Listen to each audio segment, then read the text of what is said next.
Hola con todos, mi nombre es Diana Coello. A continuación presentaré mi reflexión acerca de la pregunta: ¿en el Ecuador, el sistema educativo contribuye a la igualdad o a la desigualdad? Según Tosser, Sens y Violas, los sistemas escolares son un reflejo de la sociedad y además contribuyen a la construcción de esta. A partir de este punto, yo me pregunto, ¿se evidencia en nuestra sociedad ecuatoriana las influencias del sistema educativo como un factor de transformación de quienes la conforman? ¿O estamos en camino hacia esta mejora? ¿O simplemente no hay ningún cambio? Pues de estas incógnitas, al igual que la pregunta central, ¿en el Ecuador el sistema educativo contribuye a la igualdad o a la desigualdad? Definitivamente resultan complejas de responder en la medida en que cada persona tiene una diferente concepción de la educación, como afirma Ennis. Por lo tanto, cada individuo tendrá diferentes argumentos para defender su posición. En este sentido, posiblemente mis apreciaciones acerca del sistema educativo estén sujetas a juicios de valor, pero este es mi fin: generar en mi audiencia el cuestionamiento de mis percepciones y no sencillamente proveer una respuesta certera a las interrogantes planteadas. A pesar de ello, cabe aclarar que el progreso del sistema educativo público ha sido significativo en varios aspectos. No obstante, considero que estos mismos ámbitos todavía tienen ciertas deficiencias. Para comenzar, la cobertura en educación en los niveles de educación inicial, general básica y bachillerato es una muestra de la construcción de una sociedad más equitativa, como lo afirma el Ministerio de Educación del Ecuador en el 2016. Cabe aclarar que este tipo de política de equidad es el primer paso para la promoción de la igualdad que se evidencia en el sistema educativo ecuatoriano.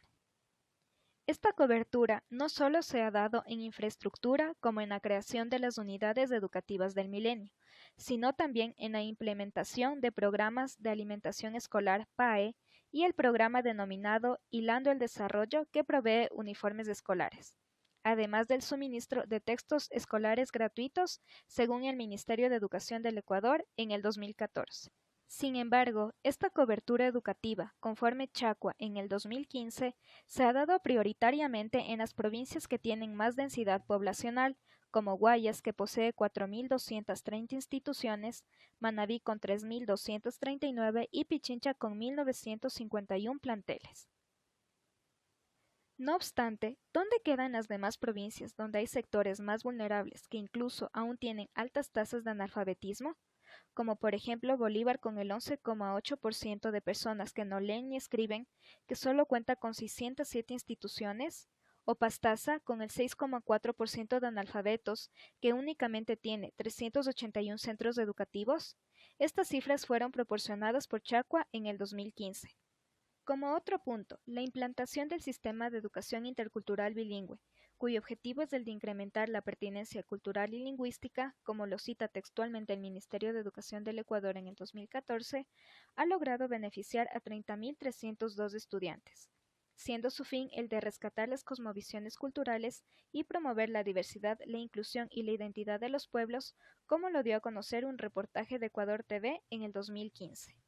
A pesar de ello, ¿cómo es posible que en estas escuelas interculturales bilingües se enseñe prioritariamente el quichua y las otras 13 lenguas ancestrales, como el shar, el safiki, por mencionar algunas, no forman parte de esta enseñanza intercultural?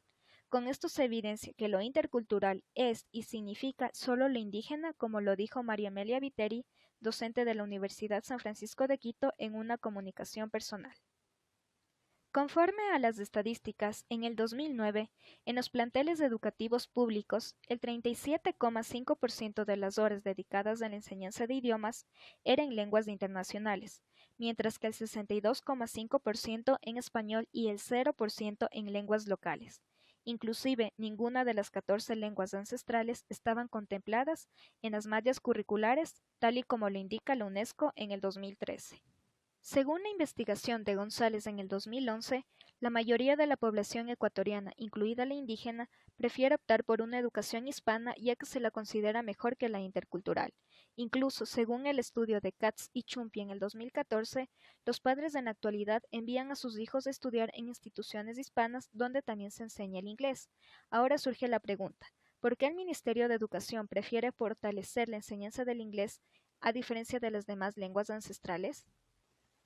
Por último, El acceso a la educación superior por medio de la meritocracia de los estudiantes, gracias a la rendición de las pruebas ENES del Sistema Nacional de Nivelación y Admisión (SNNA), vigente desde el 2012, ha logrado reducir el ingreso por palancas, como se lo dice popularmente, otorgando paso a la igualdad de oportunidades como lo alude el CENESID en el 2015. A pesar de que gracias a este sistema también se permitió que poblaciones excluidas se formen en las universidades como personas privadas de la libertad y con discapacidad, un factor que aún no ha sido eliminado del todo en educación superior son los estereotipos de género. Siendo así que en este espacio educativo aún se conserva el patriarcado, debido a que hay un fuerte establecimiento del poder masculino, como el ser los hombres quienes ocupan los cargos de rectores, investigadores y quienes ganan mayores salarios. Aunque existe un mayor índice de mujeres que acceden a la educación superior, como en el 2008 cuando se registró una matriculación del 54%, de acuerdo a los datos de Silva en el 2012.